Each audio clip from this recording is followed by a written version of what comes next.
Je ne sais pas si les Gunners y croient toujours, mais personnellement, moi, j'abandonne la partie, les amis. J'abandonne, j'applique complètement, complètement. C'est fini, c'est mort. C'est mort. City a remporté le championnat. Il ne reste qu'une seule journée. Vous vous en rendez compte? Il ne reste que la 38e et dernière journée en Premier League. Aujourd'hui, c'était vraiment le match du titre. Et City en a profité. J'en veux tellement à Tottenham. J'en veux tellement à Tottenham. Ce raté d'Ingminson, les gars. Ce raté. Ce raté d'Ingminson. Limite, je me dis, Son a offert le titre à City. C'est ça.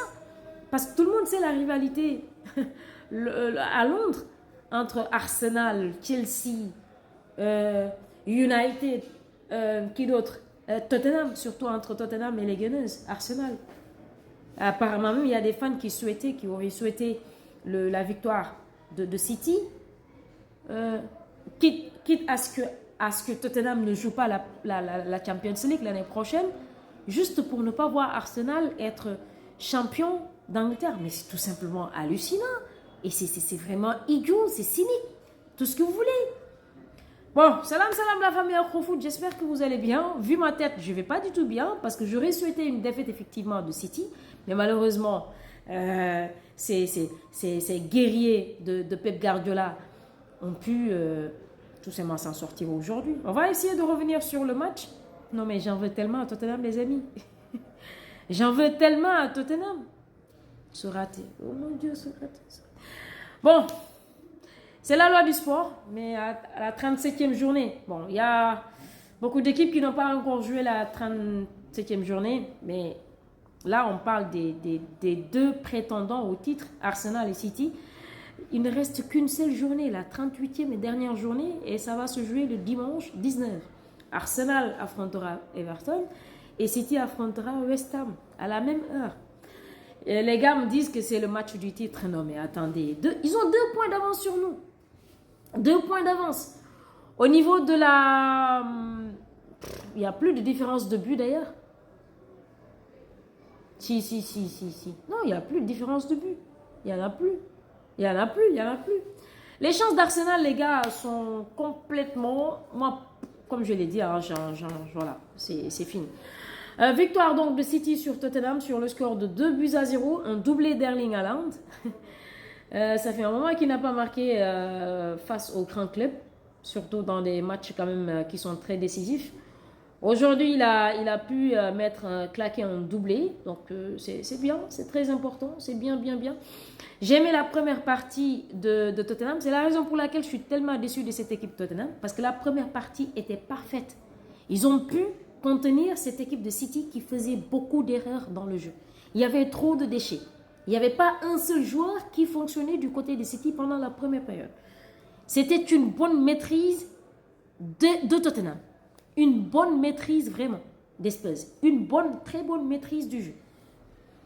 Ils n'ont pas concédé trop d'occasions. Ils se sont créés des chances également de marquer. Malheureusement, c'est des tocards. Cette équipe, c'est une équipe qui n'a pas d'âme du tout. Moi, je ne comprends pas. Je le disais tout à l'heure en famille avec les gars. Je me dis...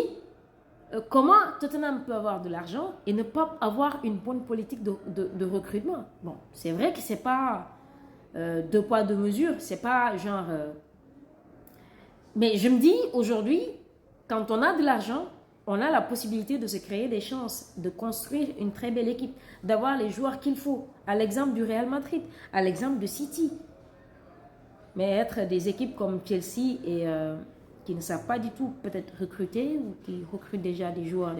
Je ne comprends pas du tout cette équipe Tottenham. C'est-à-dire que c'est une équipe qui joue sans âme. Sans âme. J'ai aimé également le match du Sénégalais, de l'international sénégalais Pape Matar Sarr. Donc pendant la première période, tout était nickel. Tout était nickel. Tutto bene, comme on le dit. Je ne sais pas, tutto bene. Mais en deuxième période, à la 51e minute de jeu. Bon, Bentancur, je le comprends aussi. Parce que je pense que c'est la raison pour laquelle d'ailleurs Postecoglou l'a fait sortir. C'est parce qu'il avait récolté, il avait un carton jaune. Comment dirais-je, l'action sur le prodige anglais, comment il s'appelle, de Foden. Il ne peut pas lui rentrer dedans parce qu'il était un peu freiné par ce carton jaune qu'il a. S'il allait au contact carrément le rentrer dedans, c'est sûr qu'il avait récolté le rouge carrément. Alors, il ne fait pas le marquage qu'il faut, il le laisse. Foden qui centre le ballon, dévie un tout petit peu, ou je ne sais pas, est-ce que Erling Haaland a fait exprès de laisser le ballon basculer du côté droit, je ne sais pas, mais en tout cas pour moi c'était comme si c'était une passe aveugle. Je ne sais pas s'il a touché le ballon, mais j'ai eu l'impression. Par la suite, je pense que ouais, Bernardo Silva qui décale du côté de Kevin De Bruyne qui fait ce retrait magnifique et qui arrive à destination d'Erling Haaland, qui marque à la 51e minute de jeu. À la 86e minute de jeu, ça c'était vraiment la balle de match. C'est-à-dire que c'était la balle qui aurait permis peut-être à Tottenham d'y croire, d'aller chercher un deuxième but et de jouer la saison prochaine en Champions League. D'accord? Deuxième chose, c'était une façon peut-être de recoller au match et de permettre à Arsenal de croire encore à ses chances de remporter le trophée de Premier League. Mais non, Heung-min Son décide tout simplement d'aller faire son raté face à Ortega. Comment il a pu? Comment? Et là, j'en veux aussi à Pep Guardiola, parce que si Pep Guardiola avait laissé peut-être Ederson, qui était avec ce choc-là, avec, comment dirais-je, Romero, qui ne voulait pas sortir, qui a fait qui a tout dramatisé tout simplement, et pour moi, il ne mérite pas tout simplement de rejouer un seul match de Premier League, parce que c'est un acte d'indiscipline totale, caractérisé. Tu fais ce choc-là avec un joueur, on te fait sortir et tu râles. Pourquoi? J'aurais préféré même qu'il le laisse là-bas, parce que j'en suis sûre et certaine, peut-être que Heung-min Son n'aurait pas raté face à Ederson. Mais là, Son décide de rater face à Ortega. Un bel arrêt, une belle sortie d'Ortega, qui décide d'aller au front, de l'affronter. Vu que lui, il n'avait pas excusez-moi du terme, je saute, d'affronter Ortega. Ortega, lui, en a pour aller l'affronter, tout simplement. C'est tout. Là, il rate complètement cette occasion et, comme on le dit, hein, occasion ratée, occasion concédée. À la 91e minute de jeu, Doku qui réceptionne ce ballon, rentre dans la surface, provoque un penalty, et indiscutable penalty que Erling Haaland transforme tout simplement. Donc, deuxième but des Citizens. Qu'est-ce que vous voulez que je vous dise d'autre? Je suis amère, je suis mécontente aujourd'hui. Parce que je sais que ça, c'était le match du titre. City l'a remporté et pour moi, le titre n'est plus jouable pour Arsenal. C'est vrai que la 38e journée, d'accord, qu'est-ce que vous voulez? Si City gagne son match face à West Ham, ils sont sacrés champions d'Angleterre. Donc, il y a plus de courses, les gars. Il faut aussi qu'on soit logique. Il n'y a plus de courses. Donc, l'autre bonne nouvelle, c'est la qualification avec cette défaite de Tottenham. C'est bien fait pour vous aussi. Arsenal ne va pas remporter le titre, il n'y a pas de souci. Vous également, vous n'allez pas jouer. Tocard que vous êtes, vous ne méritez même pas d'aller jouer la Champions League. Donc, c'est Aston Villa qui va jouer la Champions League et c'est très bien fait pour vous. C'est bien fait pour vous, tout simplement.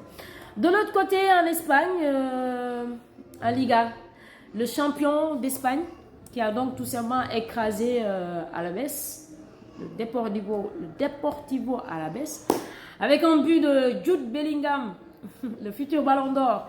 Un doublé de Vinicius, Federico Valverde également a participé à la fête, qui avait marqué donc le 3e but du Real Madrid.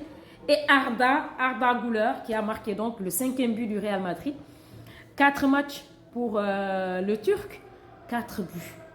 4 matchs, 4 buts. Juste pour dire que voilà, sa patience commence à payer. Et c'est sûr que peut-être l'année prochaine, il aura, vu que Luka Modric va partir, peut-être qu'il aura plus de temps de jeu, ça c'est sûr. Déjà qu'il est jeune. Arda, il est très jeune. Avec plus de patience, je pense qu'il aura beaucoup plus de temps de jeu l'année prochaine, la saison prochaine. Et s'il continue à performer comme ça, pourquoi pas aller tout simplement bousculer le rang de titularisation. Il peut être titulaire dans cette équipe du Real Madrid la saison prochaine. Donc, une très belle victoire du Real Madrid également. Les gars, non mais je suis mécontente aujourd'hui. Je suis très mécontente aujourd'hui.